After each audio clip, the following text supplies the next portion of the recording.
Jordy Comis, one of the co-hosts of Barnstorming PA. And as there is an election every year, we're in our season of trying to do as many candidate interviews as we can. If you're new to the show, welcome. Check us out on any podcast platform that you listen to, or we're on all of the socials. And we, of course, appreciate any support because it may seem like it, but talk isn't free. I'm here today with Robert Ziegler running for State House in District, I think I've got this right, 171. Does that have a nickname? Yeah. The fighting 171. It does not have one currently, but I'll create one. That'll be my first thing in office. Robert, I'll throw it to you to let you give yourself a real introduction here in a second. But I just want to thank you for your patience. I think it's probably literally 12 months ago you knew you were running, and you're like, hey, I'd love to come on your podcast. And I was like, okay, we like to wait until it's the cycle you're in. And you've been incredibly patient with me and with us. So formally, publicly, thank you for your patience. Both Taylor and I have shifted into having more full-time jobs, which is good, but it also means, we have we have a lot less time for this passion project. So thanks. Yeah, no problem. So why don't, yeah, go ahead. I was gonna say, I'm glad to be on. It's I guess to introduce myself, because I'm guessing that's where we're going. Uh-huh. My name is Robert Ziegler. I live in a town called Millheim out in what's a region called Penns Valley out in the eastern part of Center County. So George's familiar with the area to some extent because he's not too far away from me. He's in the neighboring county. Your district comes up and gives my county a little peck on the cheek. Yes, it does. Like literally, that's what it looks like. Yeah, it's good. That's a good description. It's up in the state forest though, so there's not really anybody who lives there. Yeah, there's nobody to peck. Yeah. But unless you like deer. Yeah. But yeah. So I live in this town. I've been here in this town for about 11 years.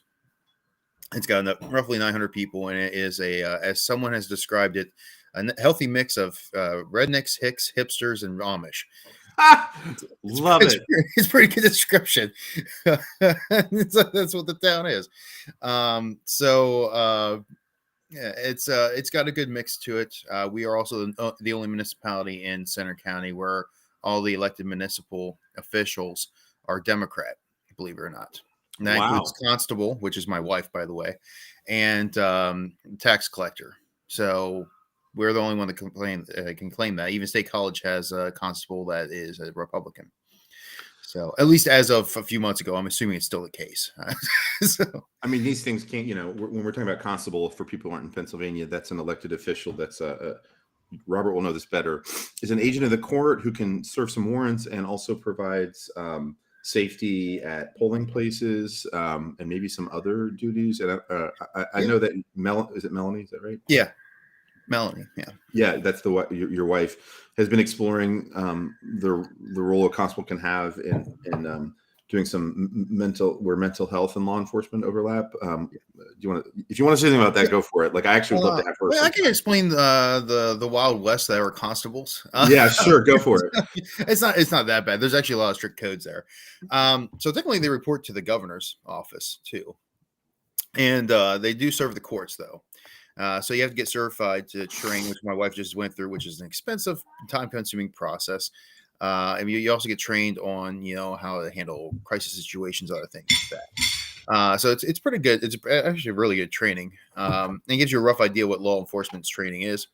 But yeah, you can serve 302 warrants if need be, which is the mental health warrants for people that are not willingly going to be checked in. And but you can also do like security things and transportation of like mental health patients, things like that.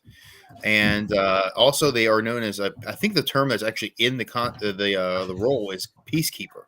Mm. So anyone that disturbs the peace, they can arrest the person. They can also arrest people for felonies, and also anyone who disturbs the polls.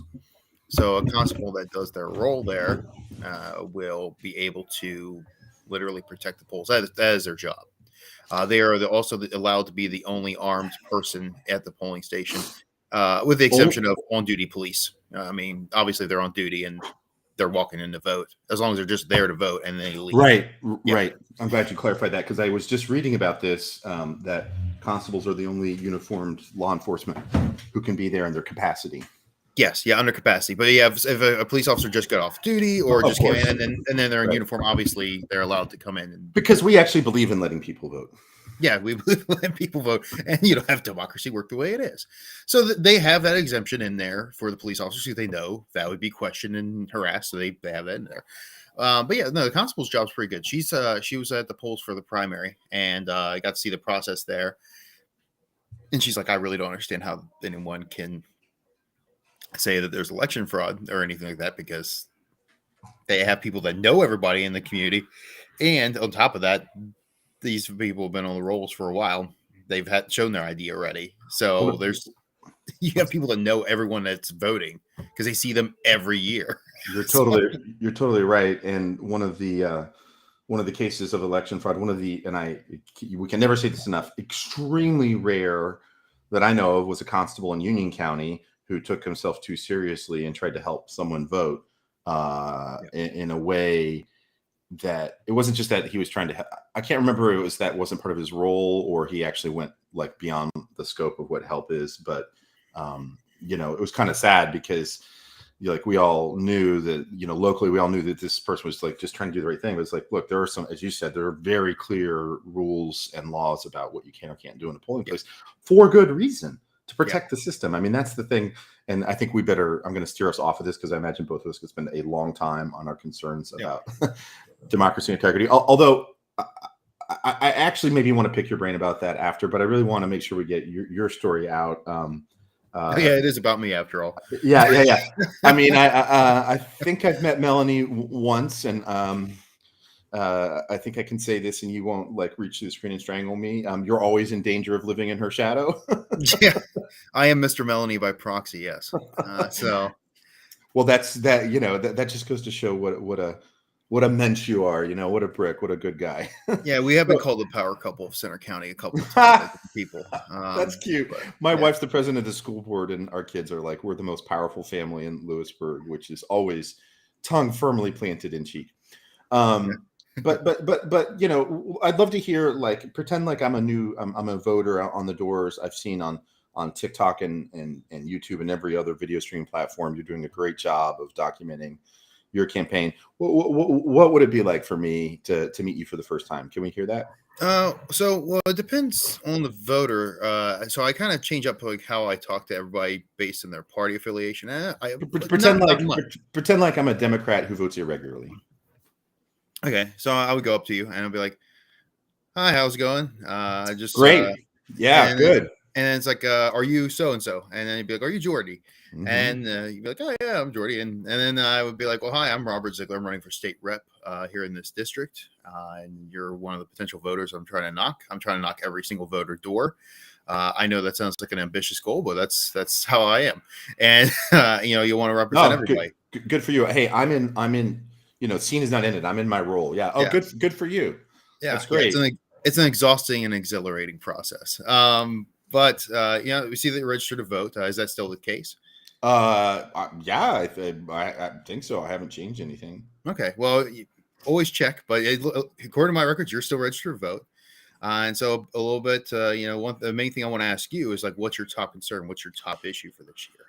It's a loaded question. So I know I kind of ambushed you. Yeah, no, I mean, I don't know. I'm so sick of politics. I'm just tired of everything. I'm tired of hearing about Trump. I'm tired of hearing about Wolf. I'm tired of the ads. It's just, I just wish people could, focus on what we really, just wish people could focus on real issues and not all the silly stuff. Kind of like the art of talking is dying. Yeah, I guess so. Yeah. Well, and that's part of the reason why I'm at the door, because we got to talk to all voters. And that's how it is. Yeah. And if people lose sight of that, then what's the point of doing governance, right? So for myself, I'm a Democrat in a rural area, progressive, if you will, but I just try to do good work. That's how I view it. I'm in a Republican area, and it can be done. So the work that I've done at the local level in a little town called Milheim, we got the fastest internet speed. We all know Milheim? Milheim. Yeah, I mean, I live in Mifflin County. Of course, I knew Milheim. Yeah, I mean it's a good little hub there in Penns Valley, and I love that brewery. oh yeah, the Elk Creek. You can't go Elk wrong Creek, with that. yeah, Elk Creek. That's so great. Yeah. I wish it was closer. Yeah, I think everybody wishes that beer was closer. So, but yeah, in the town there, From the God's biggest, mind to your ear. yeah, right. But yeah, you know, out there we've gotten high speed internet, faster speeds than Penn State, believe it or not, out where there's Amish buggies. Really? Yeah, it was an Oh, that's exhausting great. process. It took about a year to get it done, and I negotiated free services for the EMS, the fire hall, library, try to help them out. Every little bit matters for those guys, you know. And we've done solar. We saved enough money from doing that we cut taxes, believe it or not. We pay our employees $15 an hour, do paid parental leave for full timers. Part timers get sick time, vacation time, because how can you take care of the borough if you can't take care of yourself and your family, right? And so, you know, that's what we've done at the local level. And I'm a big anti-corruption guy. So, you know, I'm, you know, gift ban legislators. I have no issues with grandma's cookies. That's obviously fine. Fruit basket here and there, whatever. But, you know, you shouldn't be getting trips to, I don't know, an all expense paid trip to Wyoming for a rodeo or, you know, Does trip that to Bahamas. happen? That has happened. Benninghoff actually recently went to a rodeo in Wyoming, and it was supposedly. What the hell? Yeah, yeah. So you know, I started calling him bought off Benninghoff because that's apparently what's happening. Yeah, but I mean, you know, I am a Democrat. It's, you know, it's so hard to win around here. You think you can win? well, I wouldn't be running if I didn't think I had a shot. But you know, the thing is with Milheim, you have about 10 to 15% more Republicans, and we have all Democrats elected for every municipal spot there. It's all coming down to knocking the doors. So, you know, as an FYI, for the doors, all doors that we've knocked on, which is a majority Republican, overall support's around 55% for me as a candidate so far. Wow. And we're winning over about 30% of Republicans. Is that what it's like here in Reedsville, where I live? No, you're looking at just random parts of Mifflin County like Kistler Borough, Newton Hamilton. It has a little bit of Milheim, and there's obviously that's going to be a little bit favored to me. It has a little bit of Bellefonte, but Bellefonte's not that democratically strong either. And the areas around Bellefonte are not. So it's out of all the people that are being polled, it's a little bit over 60% Republican. Oh, if I'm in Reedsville, I'm not in your district? Oh, no, if you're Reedsville, you're in my district too. Sorry, Oh, I misheard the question. Oh, that's okay. Or, yeah. Oh, I like this better. I live in Pot Liquor Flats. Oh my God, I love that. Pot Liquor Flats? It's on Google Map. Is that a real place? I never heard. Actually, no, I have heard of that place. And it's a little crossroads just north of Milroy on 320. Yeah, I was going to say, I think it's actually in the district. It looks like it. Yeah, I'm going off of a map, but I'm breaking character terribly here. This is why my theater career didn't go very far. Pot Liquor Flats. Oh my God. Yeah, no, I actually heard of that. Like, that's a real place. Yeah. Yeah. Well, okay. I've broken character so badly. How was I as something like a typical irregular voter? Usually they have more shock when it comes to the door because they're not used to being door knocked in Mifflin County from either party, apparently. Right. Well, I mean, it's one of those things, right, about rural elections. The Republicans actually don't have to work very hard. Like, no. I've never been to a county Republican committee meeting because I guess I'm too much of a like play by the rules. It seems like, I mean, A, they would sniff me out. They probably know who I am, and B, you know, it's their private meeting. It seems kind of shitty to do that. But I would love to know what their meetings are like compared to like county Democratic meeting. I don't know if you've ever been to like a Center County Republican meeting, but what I'm leading up to is I'm just supposing they don't actually have to work very hard. Well, it's because what I've found in the more rural areas is that Democrats give up on it. Republican, no, I'm not saying completely. Like, it depends on the area, but like, and Republicans take it for granted. Yeah. And the thing is, like, from knocking doors in Mifflin County, it's now the facts I gave you, by the way, are true. Like, I didn't make those up. It's, yeah. It's the conversion rate of Republic. The reason I'm running out of yard signs is because all these Republicans are taking my yard sign, which I'm fine with, obviously. You know, having a lot of independence, and you know, it's about, as you know from doing work, that you're setting groundwork for something more, right? And engagement with these Republicans in the rural areas, you and I both know that people aren't that far off from each other. And it's like you take out the federal like hoopla of well, shenanigans and theatrics. That's what it is, really. And you go to like the state issues and the local issues. For rural people, it's pretty similar. Like there's not that much difference, and it's one of those things, getting those common ground things. And it's just like, and one thing everyone agrees with for the most part is having gift bans on legislators and ending corporate money in politics. Yes, absolutely. That's like 98% of people, and then the other 2% are just like, what are you talking about? That's like, it's not even like they're opposed to my talking about it. And a majority of the district is for a higher minimum wage, $15 minimum wage. They're for legalization of marijuana. Mm-hmm. So believe it or not, the majority support to some extent the Green New Deal. Even if you frame it that way. Yeah, if you frame it that way, I would never say Green New Deal. Like if I was your Green New Deal. Oh, I say just trying to build conservation, like, and ensure conservation of the environment. When you put that term in there, you win over more Republicans. And it's like, well, don't you want to conserve your fishing games and your hunting grounds? The sort of stewardship theme. I mean, it's well documented that works, right? Like we all want to hike and hunt and fish, or go on our shit. Now, see, I just gave the game away. What do we call the 4-wheel vehicles that ATVs, like ATVs or ATV? Like it's like, look, what I'm for is a job that preserves and conserves those environments and pays you enough so you can buy a nice ATV. Yeah. Right. Well, like it's common sense stuff. And the one thing I always said is that we're all working for a better tomorrow. That's why part of my slogan is for a better tomorrow, because it's like, that's what we're all working for. We just disagree on how to get there necessarily. Well, I mean, I also I want to get back to Benninghoff in a sec, but as you're talking, I mean, this is a perennial, issue. Is kind of like there's two phrases that are out there about elections that capture, I think, two very real truths, but the two truths can't always coexist at the same time. And one is all politics is local, right? And so a lot of what you're saying is that, right? Like I'm going to run as me, as Robert Ziegler, on my record of Milheim, on the things that we can do. And the other is that all politics is nationalizing, right? Like you've probably seen this, but like, and I know from my own work, there are literally fewer swing voters.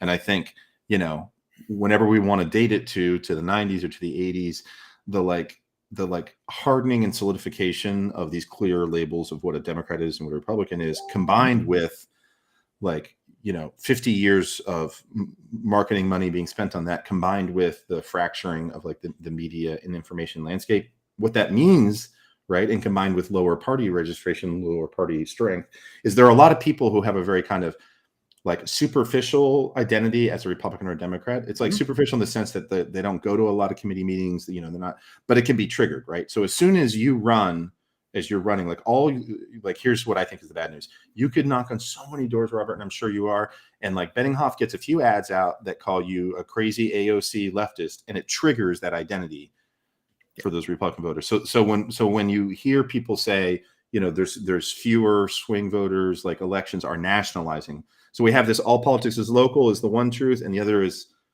every election is being nationalized. Do you see what I'm saying? Like when I look at it, I don't see that, both can't be completely true. Where was I going with this? So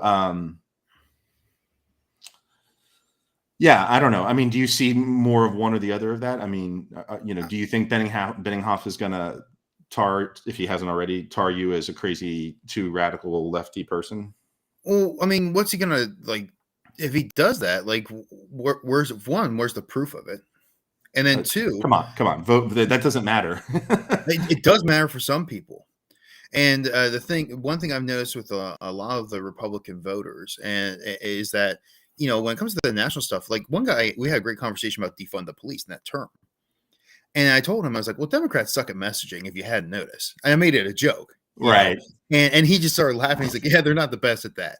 He's like, I think they're on the right path with that, though.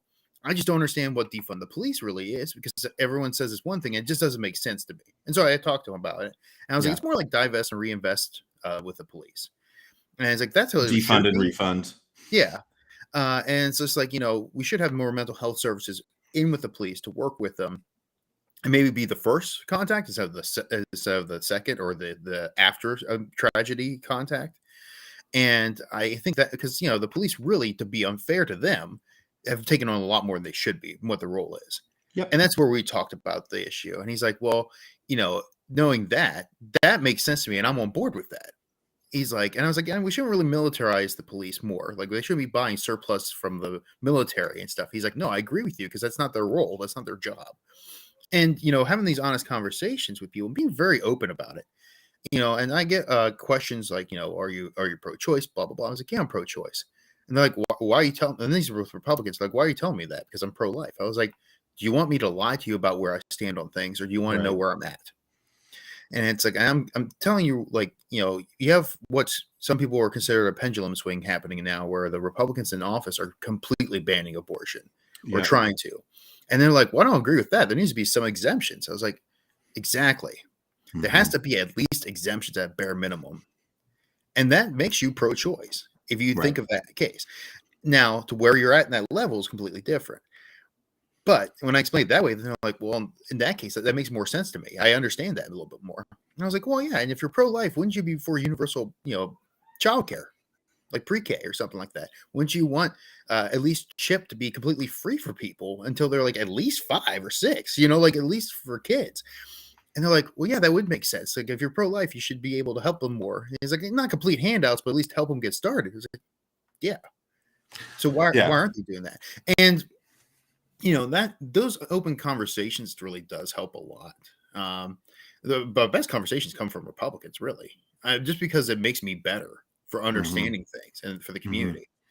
Well, can we pause there? Is there something you've learned from talking to them that's changed the way you approach your campaign or the way you approach messaging?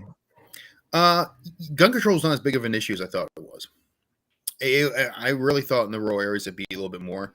The top issues are economic issues, which obviously, duh. I mean, that makes that, yeah. I mean, it's every time there's a poll, it's like healthcare and and economics are the top issues. I'm like, why did you need a pollster to tell you that? That never changes. Yeah. Well, for now, the second issue is abortion for both parties. Wow. Yeah.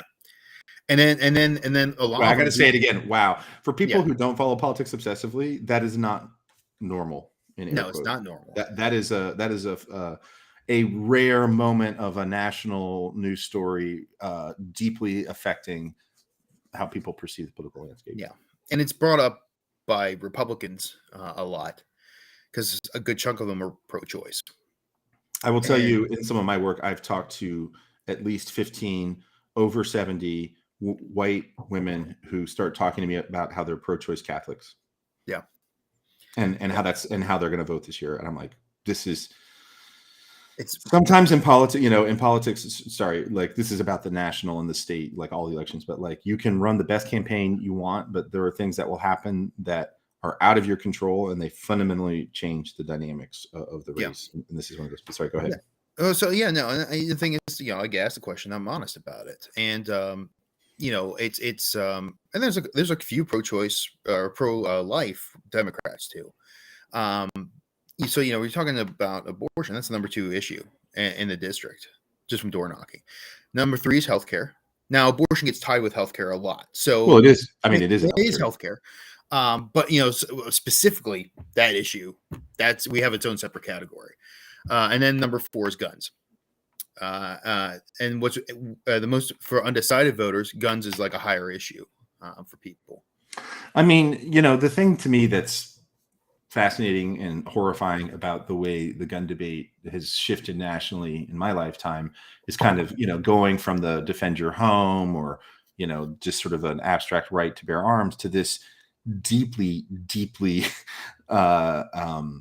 violent message that I need my guns to stop an authoritarian government, and I'm just curious that, like, do you see any of that? Do you have people saying to you like, well, it's important that we don't do any gun control because what if I need my guns to defend, to defend the republic from,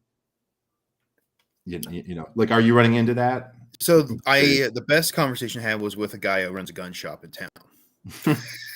And now I'll just say his first name, Eugene, very open guy, very direct, generally doesn't care for Democrats overall. But he's open. He's open to it, And I mean, he among most gun voters actually has a vested economic interest in this, as opposed to others who are. But anyway, go ahead. But yeah, and so we were talking about. He's like, well, the real thing that you guys need to reform is auctions. He's like, the background checks they work pretty well, and he's like, all the other things are working well with that. He's like, there could be some things tighten up, but in general, he's like, auctions. That's where you need to go after things, and security of firearms.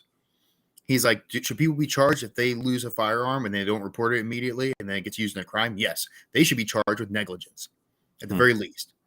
And he said they're part of the problem. And we're talking about the gun auctions and how there's no real way of tracking that and all that. He's like, that you need to crack down on because that's becoming a problem. Mm-hmm. I mean, it's interesting because it's maybe a competitor for him, but go ahead. It's true, but he's also right. Like, it's not. And then we're talking about other things. I was like, how are you about raising the gun age? He's like, well, if someone can vote, they should be able to have a gun. He's like, that's my view on it. Yeah, but I don't see that in the same space as I need a gun to defend myself from the state. Yeah. I was just like, well, that's fair enough. Like, it's yeah, I see your viewpoint. Like, at least I understand that viewpoint. It makes sense. If you have the right to vote, you should have the right to have other things. I get it. But then again, we have the drinking age is 21. And all that stuff. So it's a gray area. And I'm like, I'm not going to push that too much. But it was interesting, he was still open to some changes happening that would be considered gun control measures. And most people are on board with that. I was talking to some gun owners.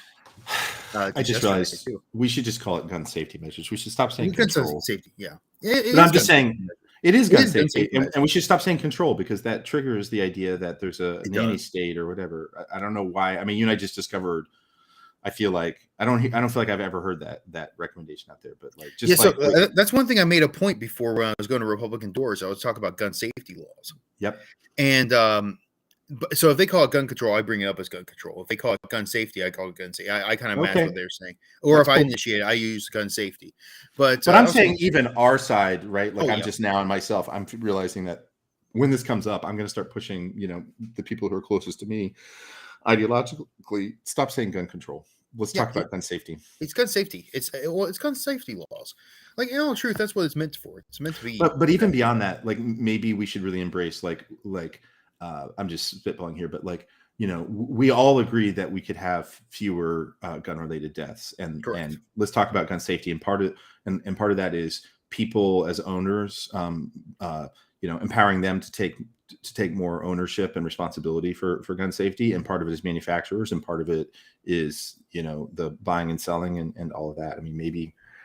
Because the thing is, and I'm borrowing totally from like stuff I heard on Positive America, but like I think it's more useful to think about it as three public health, problems. There's a suicide problem with handguns. There's an accident problem with long guns and handguns, and there's a much smaller but more dramatic mass shooting epidemic, and they're very distinct, right? Yeah. And like I think the policy responses need to be distinct, and I'm like way like heterodox compared to what supposedly, I mean, I'm not really into labels either. Probably neither one of us are, but the idea that like we need to focus on the guns as the object, I think continues to like provide stumbling blocks for us. Like, let's talk about what we really care about is the deaths and the injuries, right? So let's talk about that instead of the object. I mean, obviously the guns matter, but it just becomes such a focus on the gun. And I think a lot of people on the left are genuinely horrified by like the symbolic importance of guns for a lot of people. Yeah. You know what I'm saying? And they're like, whoa, this sort of like, who would possibly want a gun? And if you're on the right or in the middle, or you own a gun or whatever, you're like, that person thinks I'm an evil person. And that's the dynamic that we keep coming into that I think we have to get away from as Democrats. In the rural areas where they don't have police, you're talking about a police response time of 30, 40 minutes. Like, realistically, you're like, hey, wait for the police for 40 minutes while you're like hide away or something, or if something happens, or you have like a bear in your backyard or something, whatever. Like, I know it sounds ridiculous because people in the city don't understand it. They don't experience it, but that's a legitimate concern for people in the rural areas. I mean, ironically, though, I think people in urban areas are far more likely to be victims of crime for which they might legitimately wish that a gun would help them. I mean, there's this mismatch. Like, it's I won't want to say it's a healthy mix, but there's a mix there. Well, no, I said mismatch. I mean, the extent to which rural people worry. I don't know. This is just me. Like, whether you're urban or rural, first of all, the most dangerous people to you are your loved ones and jilted lovers. But this like fantasy of like the dangerous stranger. I feel like that continues to contribute to like unhealthy perceptions in rural areas, right? That there's this like Philadelphia crime wave that's about to like land on top of them, you know? Well, and the thing is, if you look at the murder rates, actually Harrisburg has a higher per capita murder rate, and yet they don't impeach that DA. That's a whole different issue. Yeah, for sure. So I want to pivot for a second. I mean, this has been just a fantastic discussion, but do you want to talk anything about like your story? Like, why did you decide to run this cycle versus other cycles or this office? Is there a sort of story there that you want to share? Well, one thing I've been noticing at the local level is that the state legislators, generally speaking, it's not all of them, but in general, seem to neglect smaller rural municipalities. Now, there's some people that are pretty good at that. They're pretty good at engaging. Scott Conklin's pretty good with engaging in the local municipalities, or at least trying to. He's on the west end of Center County, and there's a few others. There's a few Republicans that are good at it too. Like I'm not saying that they're because they're different ideology. There's a few that are good. There's a rep near me named Linda Schlegel-Culver. She's not mine, but she's more Northumberland County, Milton, Sunbury, and she has just because I want anyone to know that like I can say nice things about Republicans. She does a good job. Yeah, there's some people that do honestly a good job for the community, and they represent their community.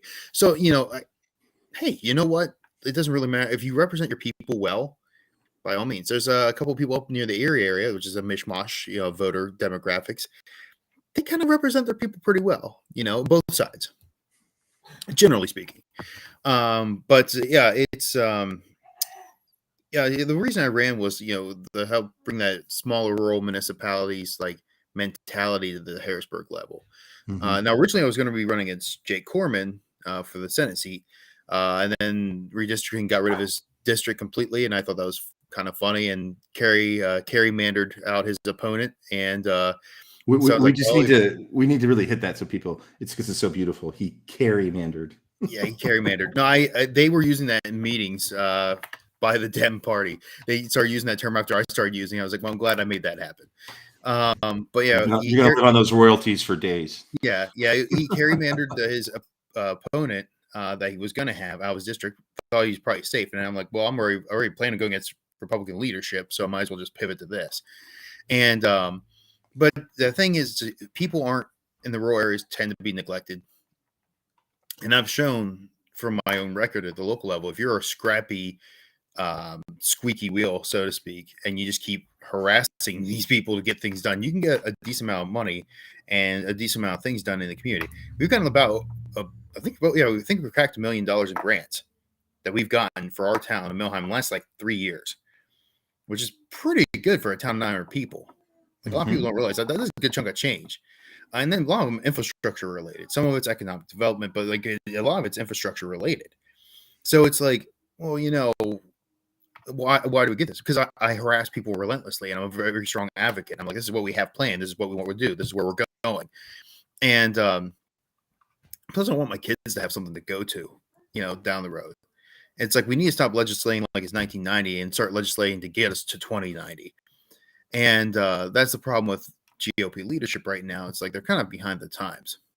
Actually, they're not kind of. They are behind the times. And so I ran based on those principles. So like truly represent the people. And I'm a working class guy too, and there's not enough of those in the House and in the state Senate either. So it's kind of a bunch of different things there, but you have to represent your communities. And I feel like I could do a much better job than Gary Benninghoff in that regard.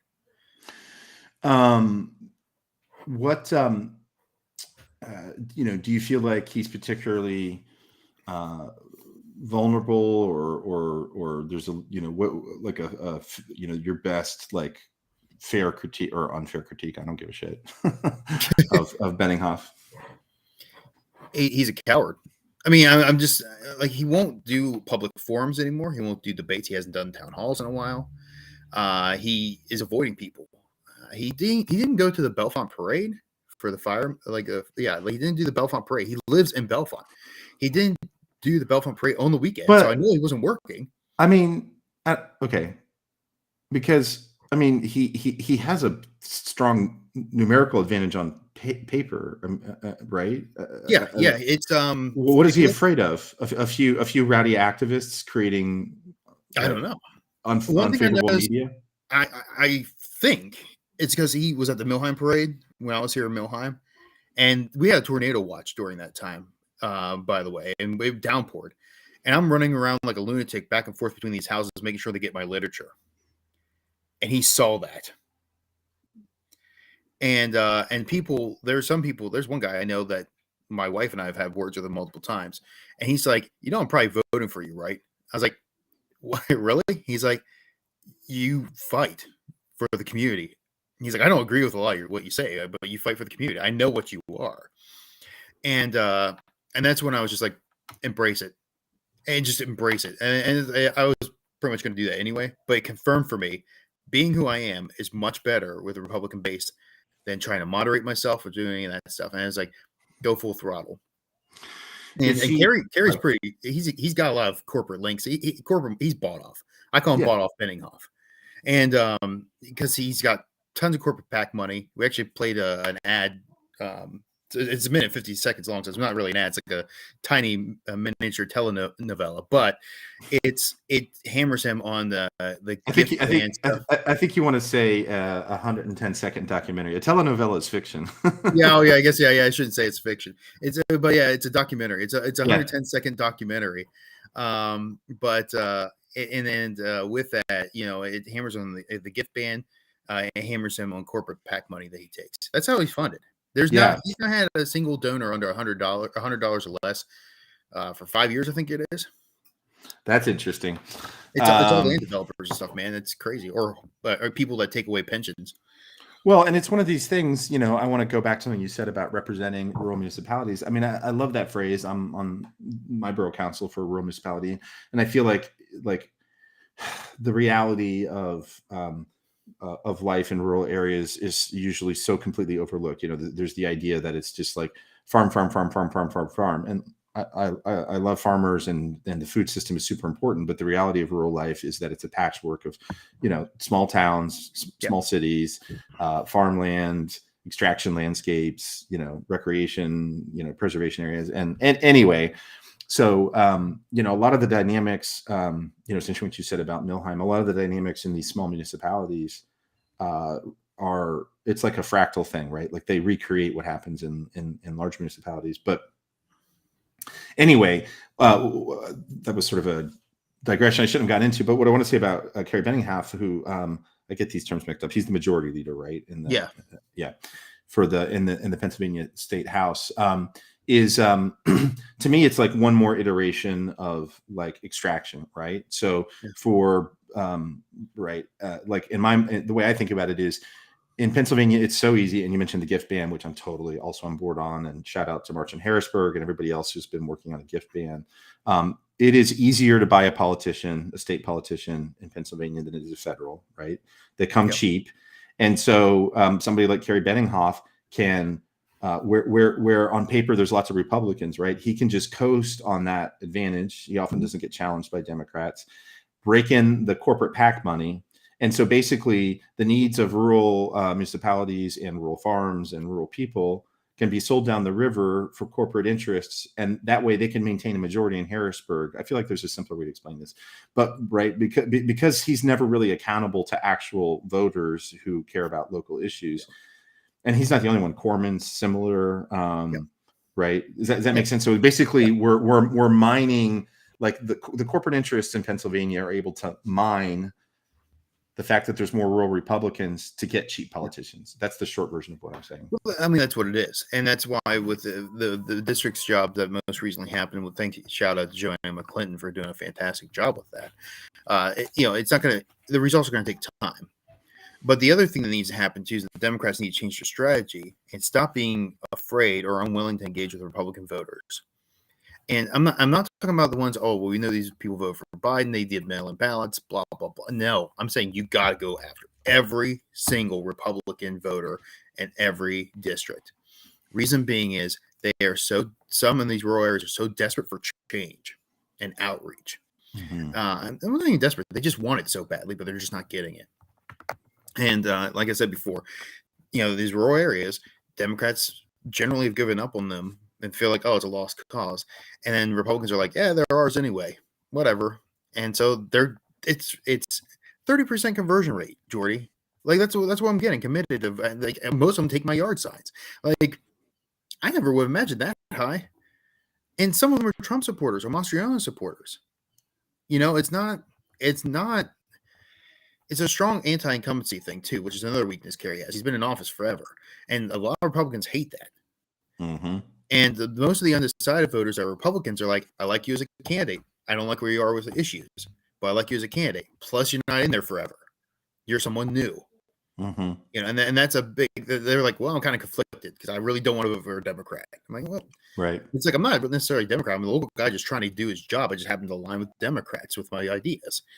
You know, and it's, I don't think every undecided voter is going to go against me either.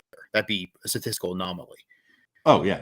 And then on top of that, it's like, how many times has Kerry Benninghoff reached out to you other than a stupid mailer that he sends out? Like, I mean, honestly. Right. So, yeah, sorry, I kind of got in a little. No, it's okay. So I'm gonna just shift to a couple of like sort of rapid fire questions. This is like a sort of signature thing we like to do. Sure. So first is like fill in the blank. I'm a blank Democrat. Oh, that's a good question. I would say a progressive. I'm a progressive Democrat, yeah. And can you name a mentor you've had in your life at any time, like any space in your life, like a mentor you've had, and like what did they mean to you? Like, how does that help us know you better? I think my dad. My dad's like obviously a good mentor to some extent, and sometimes I pick his brain on some local government stuff. He did code enforcement and all that stuff for years, zoning. He built the recreation department back at home. Basically, he knew how to handle big events, unaffiliated. So he saw both sides, and he was able to work with them in a rural area. Arguably more determined than I am as an individual with getting things done. Like, I'm pretty determined, and my dad does. But the thing is, a lot of my drive stems from him and the work he did at the local level. And one of the best things he ever said to me, because I asked him why he never really gave me advice, and he said to me, like he said to me, I'm very sure that you would find the right answer without my help. That's why I never gave you the advice. Right. And I was just like, that's probably like the most complimentary thing I ever heard that man say. Yeah. To me. And I was like, man, all right, Dad, that's like parenting, like next level there. Yeah, that's pretty beautiful. And it's like, I was just like, yeah, he's my inspiration for a lot. Is there what's a book that you've read that had some important influence on you? I would say I got asked this by the Pennsylvania State University Dems. So, like, what's your favorite book? It's like, to me, it's a lot of them, but like a Tale of Two Cities. And the reason for is like the one character. It's like a redemption story for the one character, and he's not like the main character. I think Dalton is his name, and it's just like, but it becomes a redemption story. I like that. And it, and it shows like the difference that, how the society can be and everything. Dickens, you can't go wrong with Dickens. And my wife teaches Victorian literature, so if she could vote for you, you just make her very happy. Okay, just two more. Can you tell us about a defeat that you faced or were dealt or had to overcome, and what that says about you? A defeat that I had to overcome, or just roll with or bounce back from. I mean, not all defeats are something you overcome. I would say, like, well, I work at Penn State, and I'm a big advocate for making sure people get paid more money. And so with the student employees, I was pushing for them to make $15 an hour because I'm like, the hell with it. Like, that's what they should make and to compete. Then they bumped up to 12 from 10. So, I mean, it's not like it was a complete loss. But then I created a system of certifications and things to try and I shouldn't say manipulate, but to modify the system in place so people leverage. Leverage is the word you want. Yeah, I leveraged the situation and created certification programs where people, if they worked hard, they can get up to 15 or close to 15 within like a year. That's smart. Working there. And I was like, this rewards the hard work, but it gets them to where they should be. And And then, students, if you get like 5 pay raises within a year, but you did the work for it, you're going to be pretty happy about that too. So I was like, it's not exactly a win, but it's just like, how can we make it so we can make the win happen? I love that. I never thought about this, but leverage is the word we want to use when manipulation sounds like icky or whatever, right? Yeah, I said modification, but yeah, manipulation. I almost said manipulation, but yeah, no, it's leverage, and that's what it is. Yeah, for sure. No, that's awesome. I love that. Okay, here's the last one. So everybody has something like a junk drawer or a miscellaneous drawer, right? The drawer in your house where ketchup packet drawer. It has many names. So what is the name for that drawer in your house? And the drawer of the counter. The counter. That's fine. And then it's right behind me. Yeah, I actually saw the old computer, so this is going to be fun. It looks like an old computer.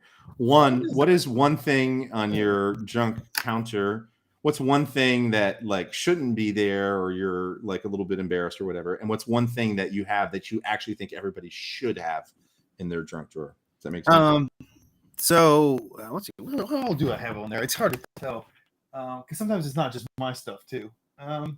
Oh, that's nice. That's Dad 101. Blame it's family stuff there. It's everybody's junk counter. Of course, yeah. It's not your personal one. So I would say you always want to have something unique there that kind of puts out the personality there. Okay, that's a new answer, but go with it. I love it. Yeah, but it's like for me, that's like something that should always be there. It's like something a little bit unique that shows personality. Do you have an example? Yes. This is 10 out of 10 on this question, which we have asked to Kenyatta, to Connor Lamb, to other people. I got like one of these work frisbees, right? Okay, it's silly and stupid, but like I have it there on the counter. Yeah, actually, I have 2 of them on the counter. One for play, one because I want it on the counter. I don't know why. We could really say that you let your junk, you let your junk, you like to have your junk there for everybody to see. Yeah, I'm yeah, right. And then the other one, I got this hat. I bought this hat, and I was just like, this is like rural Americana right here. That's right. I got it at the local store, hardware store, Weavers. Yeah. And I got it to wear for door knocking when it was raining outside on Labor Day. I just went and bought this, and I was just like, it's a nice hat. It just is. And then like this is like I'm a Mifflin County farmer guy. I just love it. I irrationally love this hat. I don't know why. And so that's on the counter too. And if I see it, I grab it to take it out door knocking. Do I wear it the entire time? Sometimes it's too hot. And I'm like, no, this is making me miserable. But I just. Can you rotate it? Is it one of those hats that has the mesh? No, it doesn't have the mesh in the back. It's got the khaki colored cloth. The only thing that would make that better, I think, is if it was like the kind of like padded in the front, Yeah. And then mesh in the back, like a trucker hat. Made it, yeah, a trucker hat basically. Yeah, they didn't have that, and I did look for that because I'm like, I gotta need something that breathes a little bit better. But so those 2 things are on my counter, and I love them. I don't irrationally. Those are solid entries. Yeah. Well, Robert, best of luck. Thank you for running. Thank you for everything you're doing for Milheim. Thank Melanie for what she's doing as a constable. I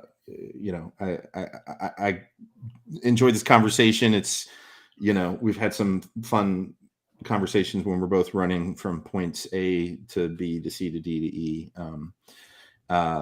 Any last words?